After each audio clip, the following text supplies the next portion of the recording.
Yo guys, Jared here. Super weird to be back in front of a camera with real cards in my hand and not behind Dueling Book, but yeah, here we are with the virus and everything.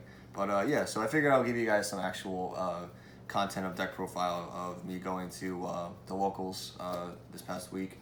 That we played 4 rounds of Swiss. I went X1, then I won my top 4 match, and then me and my opponent split the prizing for first place. So whatever you want to take that as, I'm not going to put undefeated or first place or whatever it is. I'm just going to say that. But I figured I want to share my deck list with you guys and explain the reasons why I chose this deck to play, which is INFERNOBLE, the homework and crap toad of studying I had to do and pick a combo that I chose to play at least and run with. Because when you're playing the INFERNOBLE Night deck, you have to really linear onto a combo, like understand one combo that you're trying to shoot for, and then build your deck around that one combo. And that's what I did. I chose to do one combo, and then that was the one I wanted to shoot for, with a backup regular 2 warrior combo. But I'll explain that as we go later. So for now, I'm just going to show you the deck list, and then I'll show you an explanation as we go. So starting off, we played 2 Oliver, 1 Astolfo, 3 Ronalds, 3 Yugioh. Again, I'm going to explain this in a minute. This lineup, this is pretty standard. This is standard because this card says once per duel, and this is broken. So I guess we can start with this one. It's a little less weird. Oliver is a good extender, don't get me wrong. I don't mind drawing it, so I don't consider it a brick. But it is a card that takes another card out of your hand to summon it.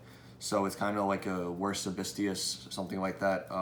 But you don't get the search off of it, obviously. It's just literally a free special summon. So it could be an extender, it can pitch something dead out of your hand, like a dead equip spell and stuff like that. But there's just better cards I'd rather draw other than him. But he's nice to have at times. And then I would say the weirder one is playing 3 copies of Yugioh. This choice was specifically because of the combo that I chose to play, which is the anti-Nibiru combo, which, I mean, I'm sure you guys have seen it before, but I'm going to go over it again at the end of this video because it's literally what this whole deck is based on. So the 3 Yugioh is like a must-have. I only played like 6 hard normal summons, I would say, that I want to play, and he has 3 of them, and then the other one I will show in a minute. But yeah, I would say for this build, this is super mandatory. And yeah, I'm trying to play through a maximum amount of hand traps going first. And then after that, we played 3 copies of Immortal Phoenix Gearfried. This has changed so much since I built this deck originally. At first, it was a one of because I thought I could brick on it with multiples, which you do, don't get me wrong. But the whole point of the combo was to search it by dumping it with Yugioh and adding it back with Renaud. But then after playing the deck more and more and more and grinding it with so much and going through different builds, it turns out that 3 of this card is just the actual stones, and now I feel like if you play anything other than 3 of it, it just seems so wrong in my head after doing actual testing with it. So I would say 3 of this just seems more than appropriate. You can draw 2 of it or 3 of it. Like obviously, like you can brick on it, but there's cards that can facilitate it out of your hands, such as if you draw the Oliver, you can discard this as to use the dead Gearfried for something as an extender still. So yeah.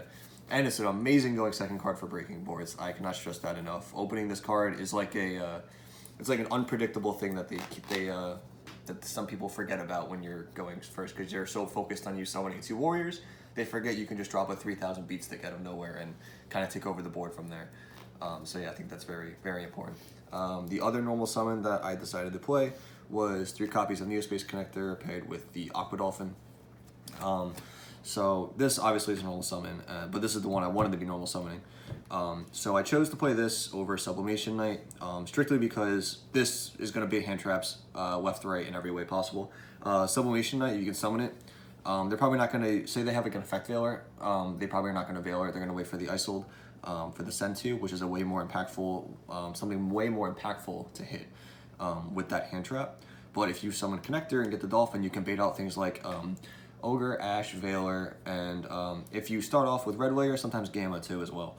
So it's something that through testing, I think you should make the choice on your own, but I definitely prefer Connector way over Sublimation Knight. The fact that this isn't a fire is not the biggest deal. It only comes up for like 2 cards, I think, that make it relevant, so it's just not worth it in my eyes to play the strictly worst card just to supplement something like a niche situation with the actual INFERNOBLE cards.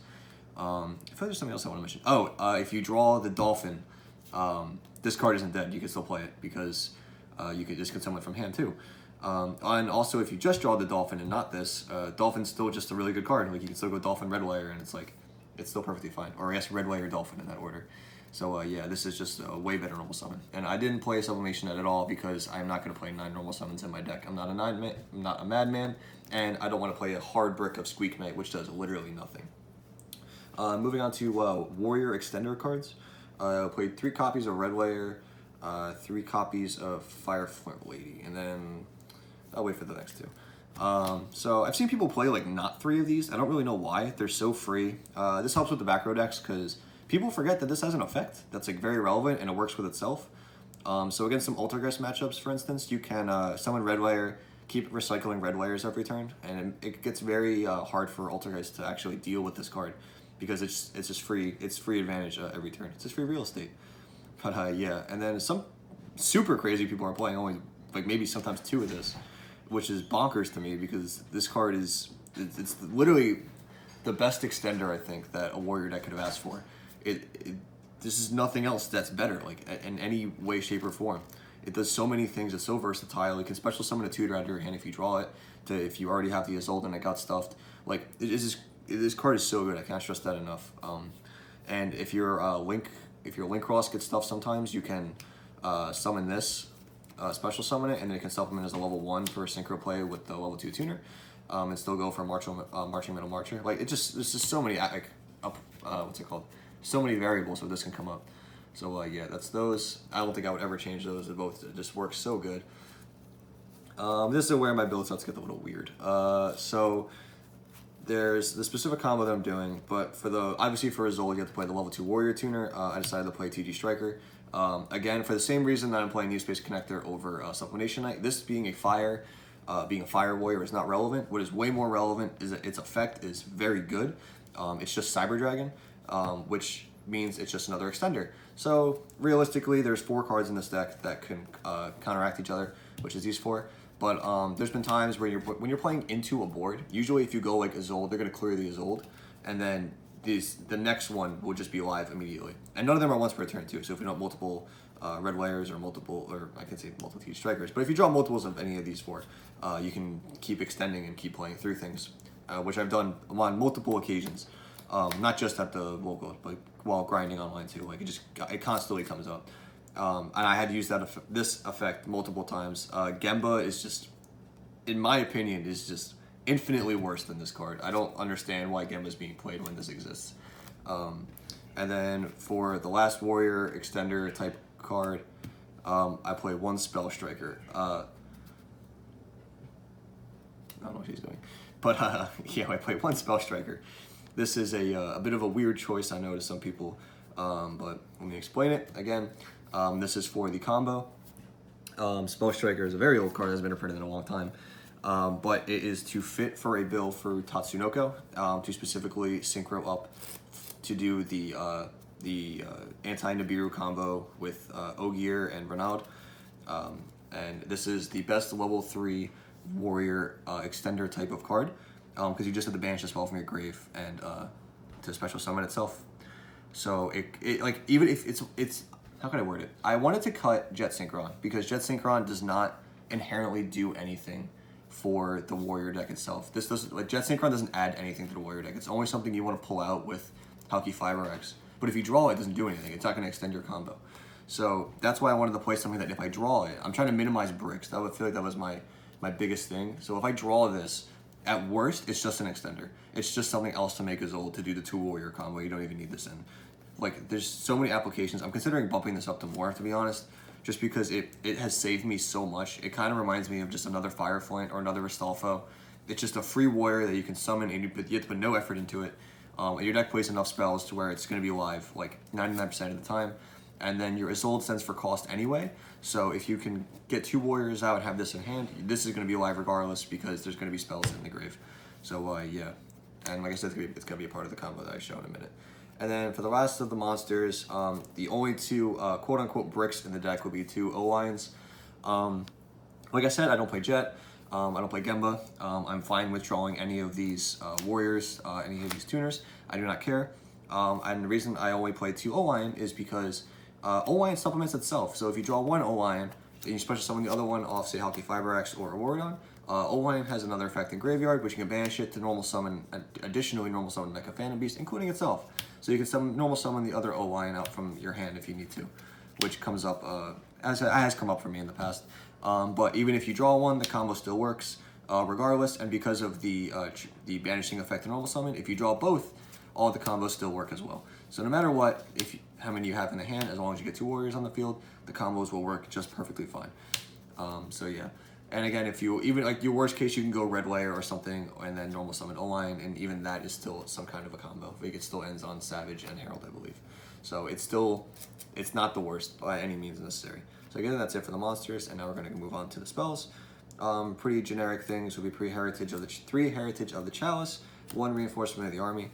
I'm not even going to explain these. They're all Rhoda. It just adds consistency into finding your Ogier and Renaud's to try to do the combo that I was talking about, that I keep referencing. And then for the equip spells, we played 3 Durandal. I decided to play 1 Joust, and then I decided to play 1 Divine Sword, 1 Smoke Grenade, and 1 Living Fossil. So we played 5 different names, which has helped me a lot because sometimes you draw one and then you can't summon out Ovier. I don't want to be in the situation where I have 3 in deck and I need to summon the level 4 tuner off his old. So I played a 5th, which was the Joust was the 5th one I decided to play. And it has come up for me multiple times where, believe it or not, where I need to summon an extra warrior from hand because, like, both of these effects are kind of relevant, right? They both, one adds from the graveyard to the hand, the other one specials a fire warrior from the hand. So they have both come up, and if I remember correctly, the specialing a fire warrior from the hand on this card does not have a restriction, but on this one it does. Like if you special a one from the grave, you can't special except for warrior monsters. For some reason, this got this restriction and this didn't. So this is still usable if you use that effect, which is so relevant. It can come up sometimes. I know some people play like autonomous action unit.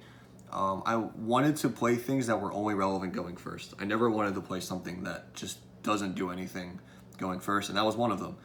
There's another equip spell for, I think it was a Salamangreat equip spell, but it specifically only was fire monsters. But you have to control no monsters, and I felt like with TG Striker and Red Layer, I was already meeting the no monsters like requirement of cards too high, so I decided to not play that card. So that was my reasoning for these. And obviously Living Fossil and then Divine Sword and Smoke Grenade are all pretty self-explanatory, and 3 Durandal. I felt like that was the only interesting piece to talk about. And then for the 37th through 40th card, I decided to play 3 Sky Striker Eagle Booster. So this slot has been changing a lot recently. This was triple Tactical Talons, and then it switched to this. It might switch to something else again. I don't know yet. If this could be called by the Graves. There's like multiple cards that this could be. It's just something to play through or around hand traps. I'm not positive which way I want to go. But this card both overperformed and underperformed in the same day. Sometimes I was able to play through a Gamma on an Isolde or an Imperm. Other times I was able to play through. I was just getting stuffed by Psalms on my summons, and I couldn't keep. This was just completely dead. So I think it just depends on the matchup, really. But I don't know. I have a love-hate relationship with this card, I feel like. So I don't know if I'm going to keep it in yet. I might retry triple Tactic Talents, whatever it's called. But I'm not sure yet. But either way, it's definitely a budget version at the very least that you could use this in, and it definitely gets the job done regardless, as long as you're playing your cards right. So yeah. After that, I'm going to go to the extra deck. We're going to go from high link rating below. So we played 1 Access Code Talker. That's because I wanted a something to finish the game off. If after, say they break my board somehow, I want to be able to go in for an OTK the following turn. Access Code does that very, very well, and I wanted him there for that reason. For the Oil Link 3, we played 1 Auroradon. That's just for the combo. After you do it the one time, you never have to do it again. So that's why that's there. And then some people are going to find this weird, but I played 2 Halki Fibrax and 2 Isolde. So when you're playing this deck, I'm sure people have to know this. People are trying to hit these cards with hand traps. And if you want to play through them, you need to be able to have more of them. So if you play 1 Halki or 1 Isolde, you can't play through anything because there's no other ones to go into. So I restricted the extra deck because I don't do all these like fancy schmancy librarian combos and play more bricks on my deck or play more spots on my extra deck. I kept this very simple, very linear. and it worked out just the way I wanted it to, and I was able to play through so much more because I made the choices that I made. So I would definitely keep these at 2 and 2. They both came up where I had to go through a lot of stuff. So yeah. And then for the last link, I played 1 Link Cross just because for the combo. That's pretty self-explanatory as well. Cards busted. And then for the synchros, 1 Tatsunoko for the combo, 1 Metal Marcher also for the combo, 1 Herald. This is not for the combo. This is for a flex spot because sometimes you can randomly summon this as your 4th or 5th summon to play around Nibiru, or even summon it before Isolde. So it's very relevant. It comes up sometimes. So yeah, I would definitely. This was like a flex spot, but I feel like Herald does its job the best of what I wanted to do, what I wanted that spot to do, which is play around more head traps. Then we played the 1 of Roland. Again, Roland, it's needed for the combo. 1 Lancelot. For half of the combos I'm talking about, you need this because if you don't open up Durandal, you have to use this to get to it. So yeah, he was definitely a very, very good card. I played him, used him a couple times for those specific hands. He's just like a necessary evil, and he's not bad by any means. You can even during the combo, if your opponents might think if you put him, like sometimes I summon him up the extra monster zone, and they will try to stuff him. You can Eagle Booster it so that the effect will still resolve. So yeah, just something cool you can do because they think that's the weak point because you put it up here, but you can obviously, like I said, you can stuff them. And then continuing on, we played 1 Crow Dragon. You can play this in the combo, and then if you do the combo going second, you can pop a card as well. And then we played 1 Savage Dragon, and self-explanatory, and 1 Charles, also self-explanatory. Also, the draw is relevant with Coral Dragon. I've drawn some pretty degenerate things off of that. Again, it's not necessary for the combo at all. It's just something that could happen. And then I'll do the side deck very, very fast. As you noticed, you might have called me a madman. My main deck plays 0 hand traps. I wanted to double down on this deck going first. Because if I never wanted to open up a hand of like 1 or 2 hand traps and then starter cards and then get 1 hand trapped and then feel bad because even though I won the dice roll, I couldn't play through 1 hand trap. So I completely double down, triple down on going first and making sure everything I do can go through. And because I do that, I also have a very good game of playing through cards. You can play through a lot with this main deck without playing any hand traps. I've broken many boards, as you can see in my previous video. I've broken a full rock board before. That was no hand traps. You went full off. I didn't interrupt them any times, obviously. It was game 1. So yeah, so I put all my hand traps, I moved them to my side deck, and then yeah, and it's worked out pretty well, I would say. And then if you need to put them in accordingly, you can. So obviously 3 Gamma, it's like the best hand trap right now, along with 3 Imperm. I feel like these are just the best hand traps, plays around Talents, and is very versatile around Dolphin. And then Gamma can, just the fact that it destroys, it's like high risk, high reward, but it's like very worth it. I played 2 Ash Blossom. It's just like very generic. It hits a little bit of everything. Hits the baby dinosaurs in the graveyard. It can hit like Scarlet to summon Elwitch from deck. Just very like, it's just that nice generic card. And then I played 3 Nibiru. This was also a flex spot. This is Cosmic Cyclo on some days. This has been Anti-Magic Arrow some days to play through going second against back row decks and try to OTK them. So like, this was the flex spot. It could be anything. I'm not sure how I feel about Nibiru because most of the decks in today's format I feel like can play around this very well between Adamancipator going to Guardian, between what my deck is doing, obviously, where I said I'm playing around Nibiru like it's my job. So yeah, so this could be Nibiru, but like I said, it could be Cosmic for back row decks, it could be Anti-Magic Arrows. There's a couple of things it could be, Twin Twisters, whatever you may be, but just Nibiru wasn't bad, but it wasn't great either, so whatever you want it to be. And then lastly, I played 3 Evenly Mesh. Oh, this could be Lightning Storms too. I feel like that'd be a good spot for that. And 3 Evenly, because Evenly is just that blowout card. It's the best way I could describe it. It just will end the game if it resolves against certain decks. So I feel like it just could bait out something no matter what. So yeah, that's the side deck. I just felt like I would do that really quickly. And then let me show you the quick combo of the one that I want to do. So the only thing you need for this combo is Renaud and Ogier. Now, as I told you, there was multiple ways to add these. This could also be Ogier Durandal. It could also be Heritage of Chalice, Reinforcement of the Army. There's like a million ways for this combo to work. But this is like the bread and butter of what you want to find, and there's like a million ways to do it. And I built the entire deck based on doing this combo. So yeah, I'm gonna try to do this my best upside down. Forgive me if I mess up on some spots. So yeah, so you summon Ogier, activate the ability. You send, let me move this out of the way. You send Gearfried. Then you special summon your Renaud, activate the effect to add back your gear feed. So I'll put your hand up here for you. So after that, you synchro these two into your Ennoble Knight. I chose to do this one so that you can see why this works, why you use this. So again, like I said, you can put this up here or down here. It's up to you. If you want to, if you have Eagle Booster, you put it up here. If not, you put it down here. It's up to you. Whatever mind games you want to play with your opponent.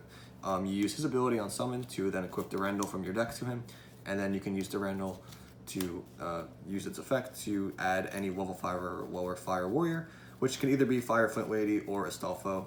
It does not matter which one you choose. Astolfo, you can do it earlier so that you can get the effect in the second standby phase faster, so we'll do it that way. So we'll add Astolfo, and then you use the Astolfo to, actually no, you don't use the Astolfo yet. You can summon Gearfried right now. So you summon the Gearfried here, and this is your 4th summon. This is very important. You put the Gearfried down, banishing to Durandal, and then while it's in here, you can use the Ogier effect to equip to the Gearfried. So now you have the equip on your 4th summon, so you can free play without having to worry about Nibiru. And this is also important because it's also before Isolde hits the field, which is very relevant. So now you can summon your Astolfo to banish your Renaud. So now you have 2 warriors plus the negate, so you can keep going. So you obviously link into your Isolde. And this is where the spicy texts come in with when you do the first search with Isolde, because I feel like that search was very undervalued. And when people brought up Tatsunoko, like this, I feel like it opened up a whole new realm for what Isolde could search and what different combos you can do. So that's where Spell Striker came in, because it's the best level 3. You could also add Dolphin, but I like adding Connector doing this combo during the end phase with Roland, so that I have an extender still next turn for the following turn, and I want to keep Dolphin in my deck for that, so I add Spell Striker, and it works out very well. So yeah, then we're going to activate Isolde's other ability. I like sending Smoke Grenade early, because the earlier you send it, you don't have to draw it later, or you don't have to worry about Roland getting stuffed or something. It's just safer to send it now. There's no reason not to for the most part. And that's where you summon your TG Striker. Again, this does not matter that this is a Earth. It's just the fact that it's a level 2 tuner. So then we link off the Isolde into Link Cross over here. Move this out of the way. Use Link Cross's ability to summon 2 tokens. So we get token 1 and token 2. And then we will synchro the 1 token and the TG Striker for Martial Metal Marcher effect, summon back the TG Striker, and then you can do this in multiple ways, but no more the way I like doing it is linking these 2 into Needle Fiber, because this helps play around things like impermanence on the Needle Fiber if they somehow didn't use it yet, because you can still go into Auroradon after this. So you use Needle Fiber, obviously, or Hockey Fiber Axe to get your O-Lion. From here, you synchro the O-Lion and the other token for Tatsunoko. Now you're probably going to want to use the effect of the O-Lion to summon a token right now, but you do not, because you would run out of space before your Auroradon. So you have to use the Hockey Fiber Axe and the Martial Metal Marcher to summon your Auroradon. Auroradon's going to trigger to summon out 3 tokens. Forgive my tokens, I do not have the best tokens at the moment. They're all mishmashy, but I have me and my brother, 1 Mecha Fanabe's token and 1 Shadow token for all 3s. So these are our tokens for this. What I like to do personally, because this is going to go in the Coral Dragon, and then you're going to get a draw. So you want to get the other O-Line out of the deck first with the Auroradon. So you're going to tribute off the Auroradon and 1 of the tokens to get the other O-Line from your deck. And again, if you drew the other O-Lion, you can just normal summon it by banishing the first O-Lion from the grave, or you can summon the O-Lion that you drew off of Hockey Fiber X from your hand, and then just do this the same way, if you're worried about board space. So now we're here, you synchro the O-Lion and the 1 of the other tokens for Roland. Roland and O-Lion are going to form a chain, so you get the token back because you didn't use the first O-Lion. This is why you have to save it, because you need space. And then you're going to synchro the token and the Roland for Charles, or not for Charles, for Savage. What am I doing? I'm getting ahead of myself. So now Savage's effect is going to activate, and now you have the 3 equip for Savage. And then you're going to use Tatsunoko's effect to synchro with the Spell Striker that you added earlier. Again, it's very relevant because you can go into Coral Dragon. And then again, if you're going second, you can pop with Coral Dragon. Then you're going to synchro Coral Dragon and the final token for Charles, and you're going to do it in the middle because you're smart, and you're going to play around Anima, so your opponent doesn't have to suck up your guys. So that leaves you with the roll and engrave, and you end with all these negates, and you played around the bureau and other hand traps too, because Gearfried hit the board before Isolde did. So you played through so many things. You played the minimum amount of bricks, and you can do all of this. And again, you can banish the Stalfo for its effect, and then in 2 standby phases, you get back Ronaldo 2 for more extension plays. So during the end phase, you're going to do the normal Roland Charles thing. So again, we're going to add a Neospace connector to our hand off of Roland. We are going to send any equip spell. It doesn't really matter which one. We usually would just send the worst one, which would be the Joust, because we already did the combo, so it doesn't really matter. And then we're going to use Charles. It depends what you want to equip for Charles, for what you're playing against, whatever deck. Sometimes you go Oliver, sometimes you go Ogier. I'll just go Oliver for this time, so we're going to equip Oliver to the Charles, and then Charles is going to equip Smoke Grenade, and then obviously use Charles, pop Smoke Grenade, and then you rip the 1 card. So you get the 1 rip, the negate, the pop, and then the other negate, because Roland is in the grave, so we're going to equip on your opponent's turn. So that is the combo that this deck is trying to accomplish every single time. And either way, I hope you guys enjoyed this. This was my deck again. It's been working very well. Feel free to try it out for yourself. If you really want to play hand traps, you can just bump it up to 50 cards and just put in 3 Gamma, 3 Imperm, and like 3 Nibiru with 3 Ash with the driver, and that's 50 cards flat. If you really want to, but again, that's up to you. But yeah, either way, I hope you guys enjoyed this video. If you enjoyed this or found this informative, or if you like this way of me explaining things, feel free to hit the subscribe button to check out more content. I really want to be more, I get motivated by making these videos for doing stuff like this. Yeah, feel free to follow me on Twitch too. It's twitch.tv/JarJar1997. I've been trying to get a regular schedule down. I think it's going to be like Tuesdays, Thursdays, Tuesday, Friday, somewhere in there. So come check me out. Feel free. We're going to do a lot of dueling book grinding. We're trying to get to top 100. So feel free to get me there and support me. And yeah, I'm trying to get to a Twitch affiliate too. So either way, I hope you guys enjoyed this video, and we'll see you in the next one. Bye.